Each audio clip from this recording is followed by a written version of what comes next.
right? That's basically by the definition of the eigenvalues. If you have a scaled matrix times an eigenvector, right, would be equal to that scale times lambda times that vector. Okay, so if you have minus a and a is a positive number times a, then the eigenvalues would be flipped over to that side. If a is 1, then it's exactly flipped over. If a is some value smaller than 1 is flipped and shrinked. If a is positive and larger than 1, it's flipped and expanded, right? But anyway, the eigenvalues are going to be lying on the right side of the imaginary axis, which means the real part is positive. Is there any surprise the equations are unstable? No, right? I mean, it should be unstable. All right. Yes?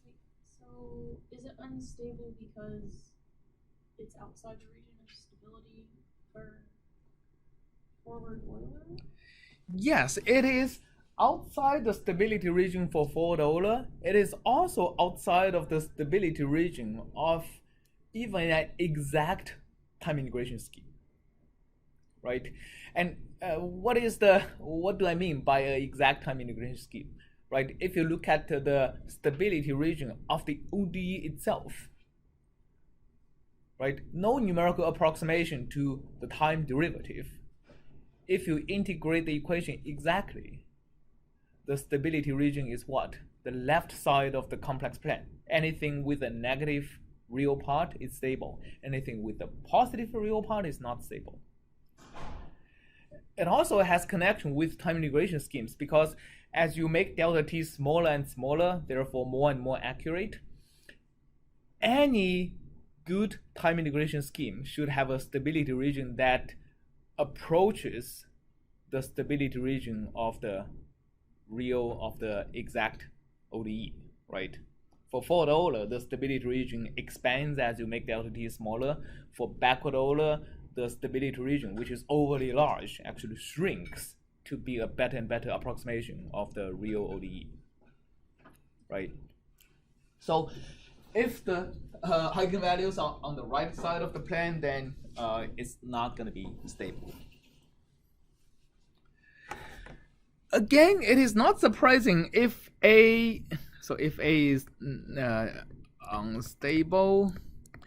It's also not surprising if A is less than 0, we have a stable scheme. Right? If A is less than 0,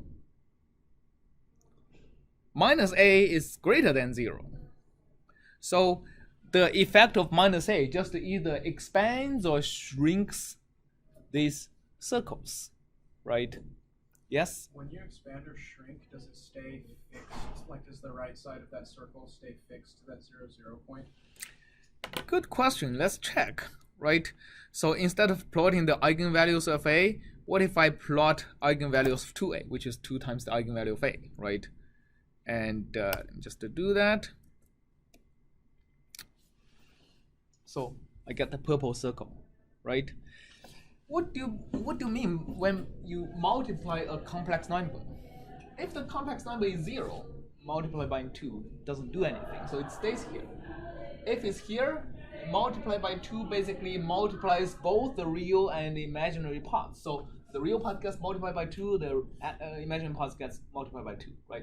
Basically, you extend the same line, but with twice the distance, starting from the origin, right? So basically, you are starting from the origin, you loop over, and for every point, you just go twice as far, which means you get a circle that's expanded, starting from the origin. Right? Okay. So this is a stable spatial discretization scheme, assuming you are integrating with the exact time integrator, which we actually are not, right? We are calling ODE, numerical ODE solver. So if you are calling a numerical ODE solver, what does that mean?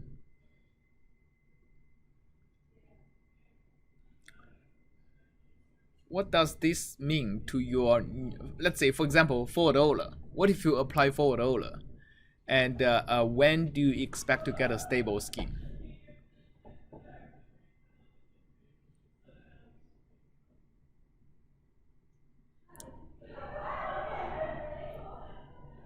Forward Euler has a stability region, right? How does the stability region look like? Yes.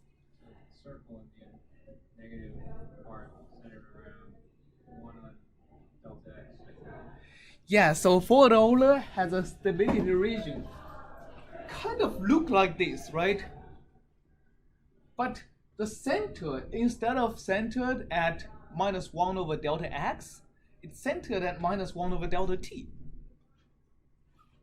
Okay, so for the forward Euler stability region, for that circle to encompass all the eigenvalues here, what do we have to satisfy in terms of delta t and delta x?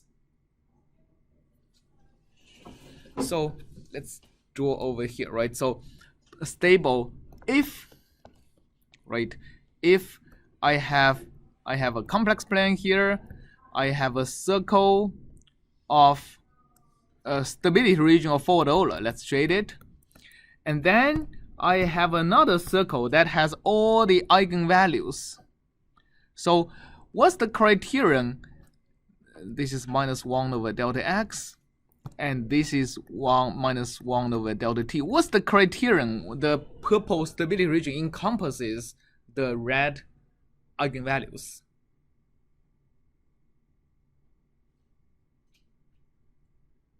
Yeah? Delta t has to be less than or equal to delta x.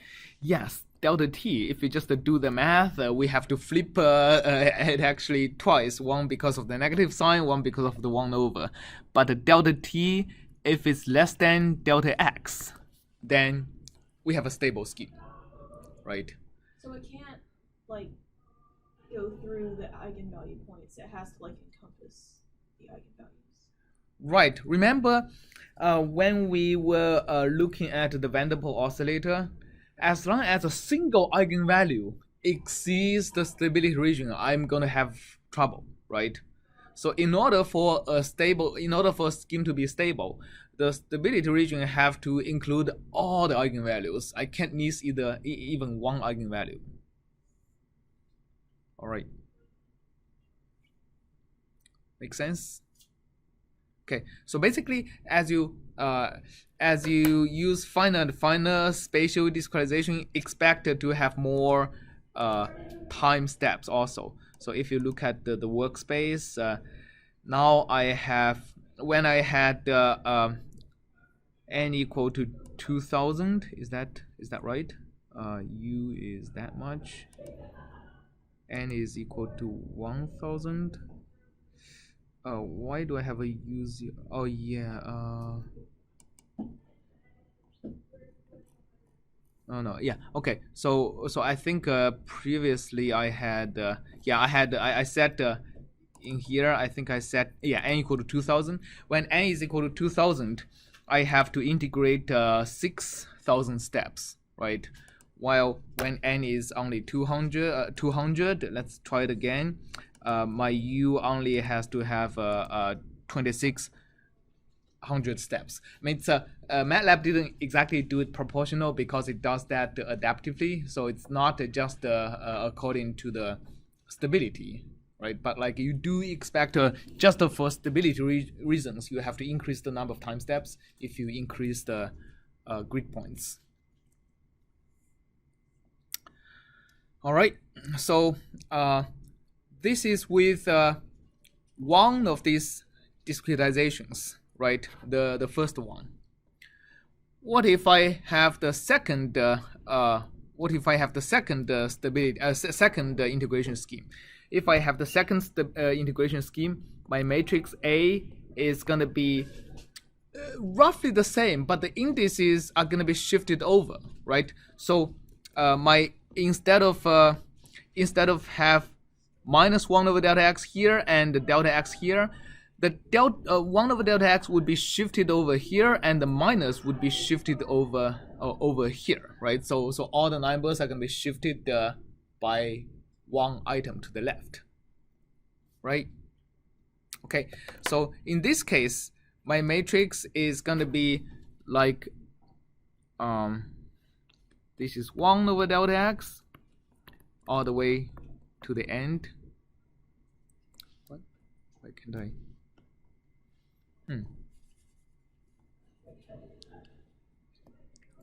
My computer just stopped responding.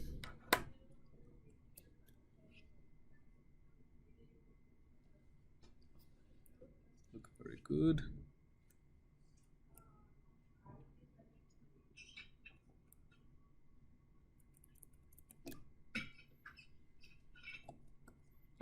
Oops.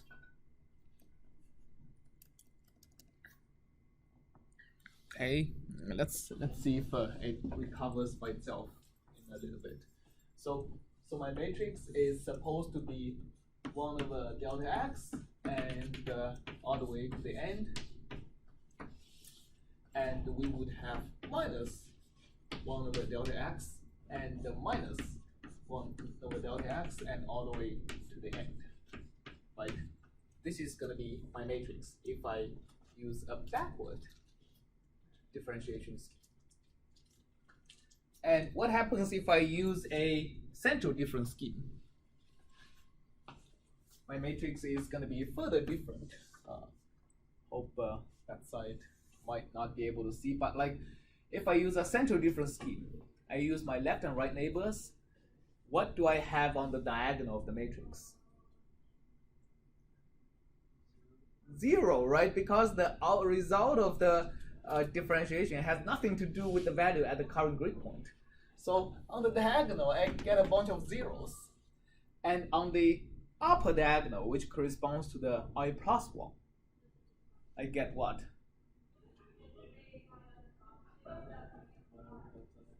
I get 1 over 2 delta x. Remember, I have to divide by 2 delta x, right?